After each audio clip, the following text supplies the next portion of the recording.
Dr. Bob Basso, we had some concerns. I got to tell you, I had hundreds of emails that were concerned about Dr. Bob Basso's future in going to meet with the president at the White House. That has not yet happened. And Dr. Bob Basso joining us on the program, the man who has gone just absolutely viral on YouTube with the views of his second American revolution to take back America. Bob, welcome back to the program. Good to be back, Jerry, and you're getting hundreds of emails, and I'm getting 200 to 300 phone calls a day, many of them from your listeners, and I certainly appreciate it. We can't answer all of them, and I want to make it very clear to all those folks who are saying, please don't be intimidated by our government and stand up and fight. I guarantee you that Mr. Paine and yours truly, Mr. Bob Basso, are not timid souls and will not be intimidated by anyone. But at the same time, I think it's very important to clarify to all those well-intended folks who called that I have no intention of attacking the President of the United States. I respect the office. And until this thing clarifies itself, because there's an awful lot of misinformation out there, until we get any kind of response from the White House that this is a valid invitation or it's not some kind of a scheme or some kind of a roundabout way put forth on the Internet or by calling our offices and not really representing Mr. Obama. I am not for or against any political party, but I do respect the office of the presidency. And as I told you when we first spoke, if I hear anything, when this thing clarifies, if in fact it is an honest and truthful and transparent invitation, I want to thank all those people and apologize for not answering you necessarily on the email or otherwise, but we are being overwhelmed with requests and with good wishes, and we appreciate that. But I absolutely guarantee you, if in fact this is true, I am not going to be intimidated, and I am not going to the White House or to Congress or anywhere else on a bended knee. I am their employer, as all of your listeners are, and I will go there not with that smugness, but with that understanding of our democracy. I can imagine, Bob, that there are a lot of people out right now that are just going, wait a minute, we had the pitchforks, we had the flaming torches, we were storming the castle, they pulled up the drawbridge, they ignited the oil in the moat, the archers were in the parapets, they were ready to defend themselves at every and all turn, and now it's like, damn it, go home. Jerry, the fight is still on. This is small potatoes compared to the fact that we're losing our representative democracy. This is very small potatoes in contrast to the tea bag revolutions that are going on all over the country. This is incidental, and I think it would be a great fault of all of us to take this and put it center stage above the greater issues. Because while the issue is our government not listening to us, the greater cause of all these teabag parties is that we're losing our democracy. It's not about the policies. It's not specifically about the meltdown financially. That is the event, but it's not the issue, and we have to stay focused on the issues. And I want you to know, you said, how is this affecting me? Are we getting any feedback?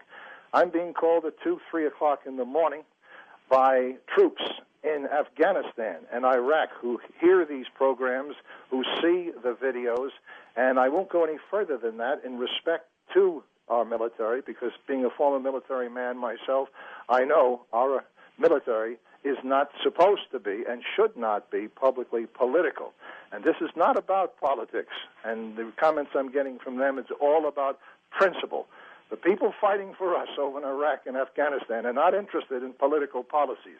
They're fighting for our principles, and I think it's important that we keep focused on that. So there has been quite an uproar over this, and if there's anything good about it until it's clarified, it's that people are awakened to the fact that this may be our last opportunity to get middle America into the streets and protesting the bigger arguments. But my situation is small potatoes. If I understand correctly, you've been in this Thomas Paine mode for some 32 years. Why now? Why now the overnight success of Bob Basso and Thomas Paine? Well, I'm not trying to eat humble pie here, Jerry, but it's not about overnight success of Bob Basso.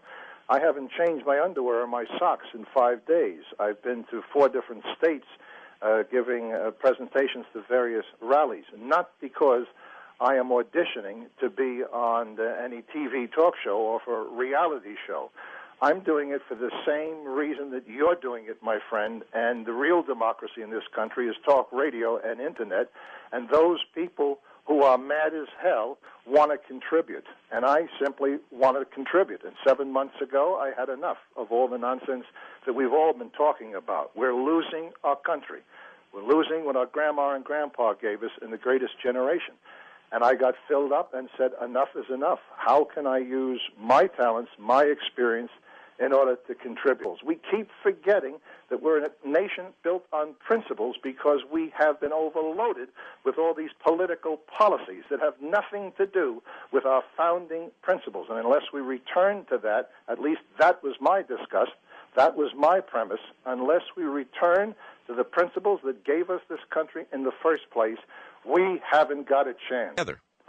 Jerry, I think there's only one way.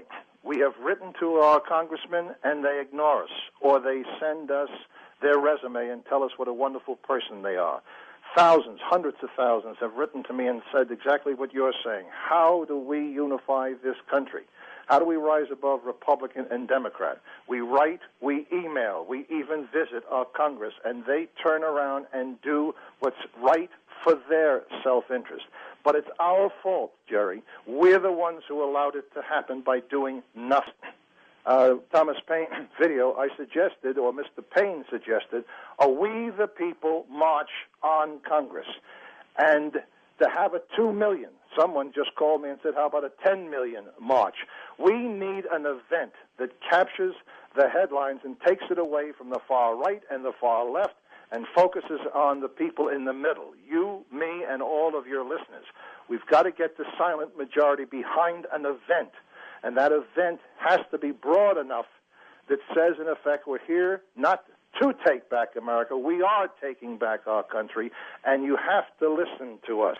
But this would be an opportunity, and the Tea Parties have opened the door to rise above right and left, Republican and Democrat. Can you imagine looking out your window in Congress, or you're the President of the United States out of your second-story window on Pennsylvania Avenue and seeing 2, 3, 4 million Americans shouting, we're taking back our country, listen to us or else?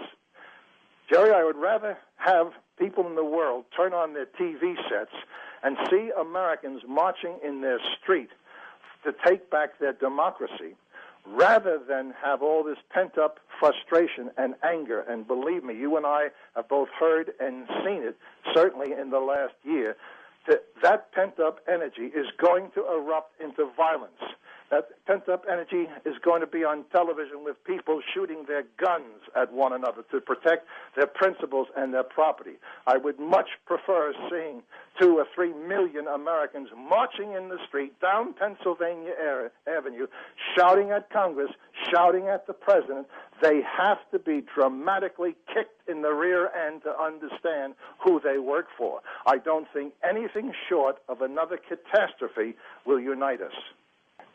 I put the question to them, are you willing to take 2 to 3 days out of your life to march on Washington to regain a representative democracy and bring sanity back to America? I don't know the answer to that. Our recent history in America indicates we are a nation of rebels and we're apathetic. And we do not respond unless there are bombs dropping on our city or there's an enemy at our gates. And we don't have that.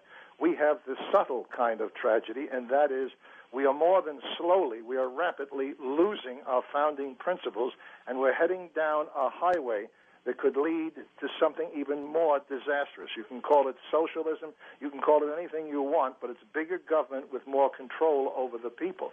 Whether or not that's a sexy enough issue, whether it's explosive enough to get 2 million people to get on the buses and go to Washington the way we had a 1 million-man march. The question is middle America willing to get off their lazy boy recliners, put down their mocha frappuccinos, and speak up for the country? Or is it only our military who are defending our rights?